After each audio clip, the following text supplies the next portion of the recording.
Oi, pessoal! Na aula de hoje a gente vai conhecer um pouco mais sobre o ciclo de vida dos seres vivos.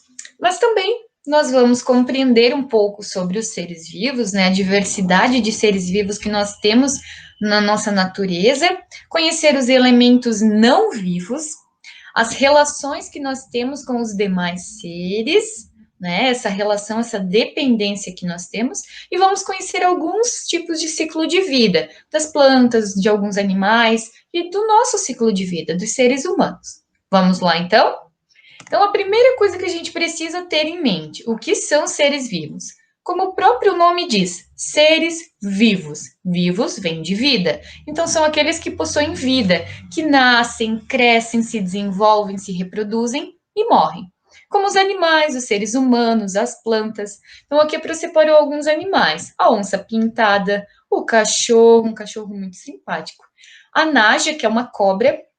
Os seres humanos, que também são animais, né? Nós somos animais, e as plantas. Mas há outras espécies de seres vivos. O que a gente precisa analisar? Cada ser vivo vive em um ambiente. O que é um ambiente? Em um local.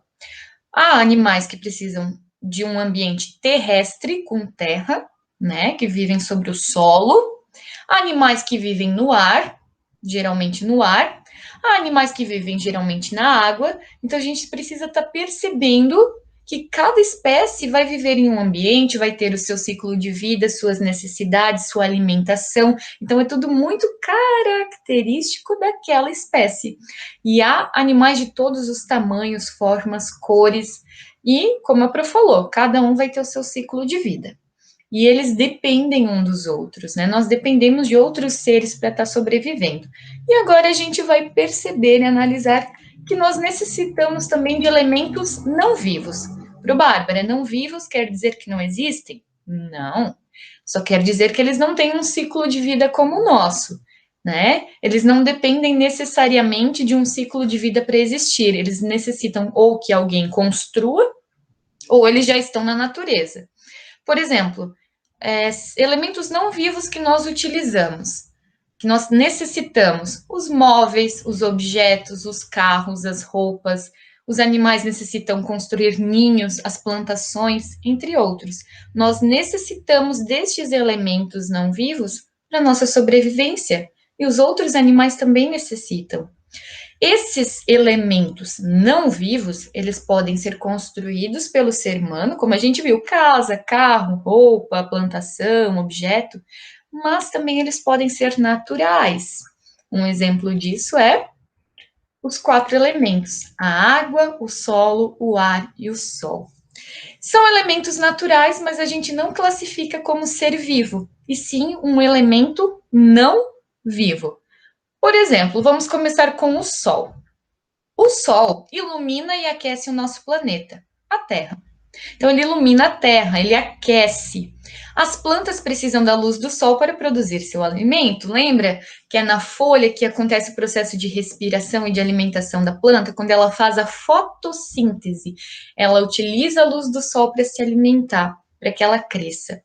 Então, o Sol é muito importante e a gente consegue perceber a movimentação do Sol durante a passagem do dia. O sol nasce em um ponto e se põe em outro ponto, né? Mas nós também temos a água é vital. Lembra do livro do Mundinho Azul, como a gente precisa cuidar da água, naquela época de seca que a gente passou? Então, os seres vivos precisam da água para sobreviver.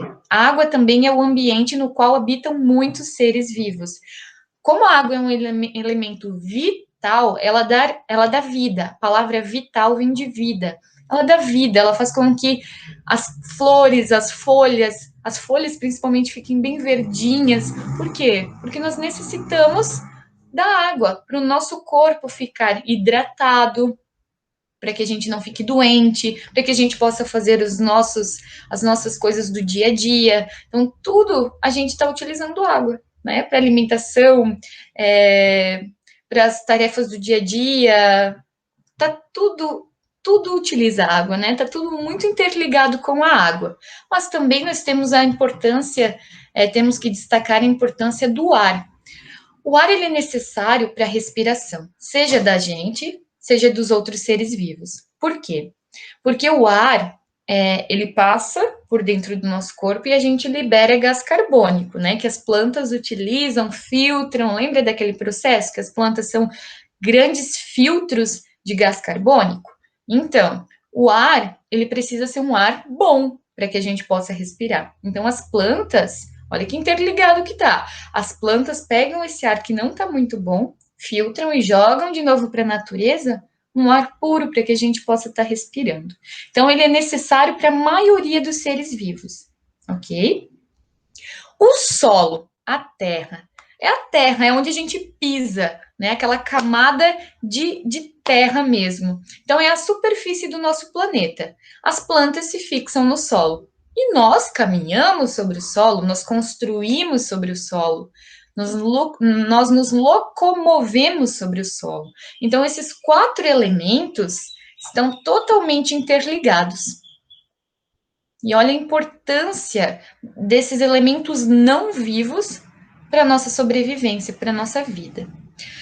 Então, tá tudo interligado, é tudo como se fosse uma corrente. Porque nós, seres vivos, nós somos seres vivos, nós necessitamos de outros seres vivos e de elementos não vivos para sobreviver. Por exemplo, da terra, da água, da luz, do fogo, de casa, de roupa, de carro, de brinquedo, de tudo.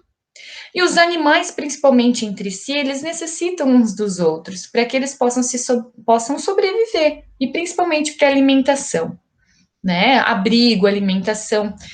E aqui eu destaco esse amiguinho aqui bonitinho, que é o martim pescador, que é uma ave que se alimenta de peixes. Então ele pesca, ele faz um voo rasante sob a água e pesca o peixinho e se alimenta desse peixe. Então está interligado, ele necessita de outro ser vivo para estar sobrevivendo. A cutia é um animal bem fofinho e a cutia ela necessita de abrigo. E ela utiliza tocas abandonadas de alguns animais, de tatu principalmente, para morar. Então, ela utiliza algo que foi feito por outro ser vivo para morar. E essa toca é um elemento não vivo. Então, ela necessita de seres vivos e de elementos não vivos. O João de Barro, ele necessita da terra para construir, junto com a fêmea dele, o ninho, a casinha onde eles vão ter os filhotinhos, onde eles vão viver, certo? Então tá tudo muito interligado. E nós, seres humanos, para Bárbara? Nós necessitamos e muito tanto de elementos não vivos. A gente precisa de uma casa, a gente precisa do transporte público, de um carro, de uma bicicleta, de uma moto, a gente precisa do ar para respirar, a gente precisa da água para beber, para se manter hidratado, a gente precisa do fogo para cozinhar, né? A gente precisa secar a roupa no varal com o calor do sol, com o ar, né? Com o vento. Então tá tudo muito interligado. A gente precisa de seres vivos para nos alimentar, seja de carne, de leite, né? Do que for, de plantas. Então é uma cadeia, tá tudo muito interligado. Pro Bárbara, então entramos no tema ciclo de vida. O que é isso? A Pro até colocou uma mocinha aqui com dúvida. O que é isso? Ciclo de vida é o processo que a gente faz desde o momento que a gente nasce até a morte. Ou seja, nascemos, crescemos, nos reproduzimos quando adultos e morremos. Cada espécie terá o seu ciclo de vida. Pro Bárbara, tudo bem.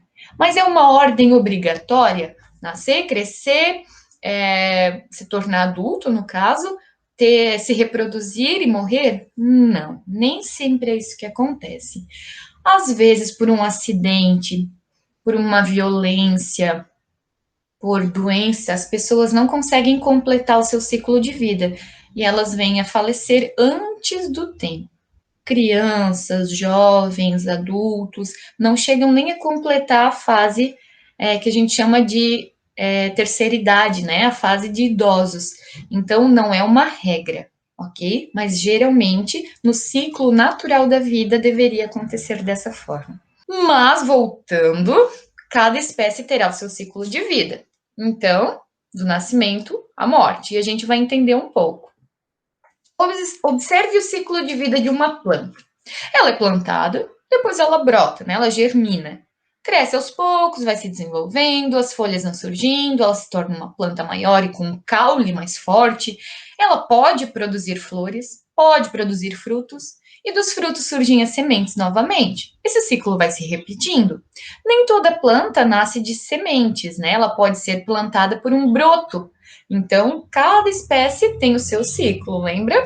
Mas, como a gente viu com as sementes de feijão, foi assim que aconteceu, né? Então, ela é plantada no solo, ela é regada, ela recebe luz, né, o calor do sol, aquela terra fica aquecida, ela tem todos os nutrientes que ela precisa, ela vai brotando, ela vai germinando, ela vai crescendo, o caule vai ficando mais forte, ela se torna uma árvore.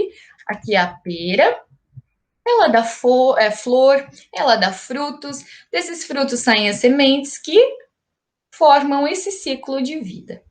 Aqui também, a mesma coisa. A sementinha vai brotando, vai crescendo, dando folha, se tornando uma planta adulta, com frutos e flores, e ela morre. Então, esse é o processo das plantas, né? E agora aqui a gente tem um amiguinho animal. E a gente vai conhecer o ciclo de vida do porquinho, do porco, né? O porco nasce, se torna um filhote, depois ele vira um jovem porco. Depois ele se torna adulto.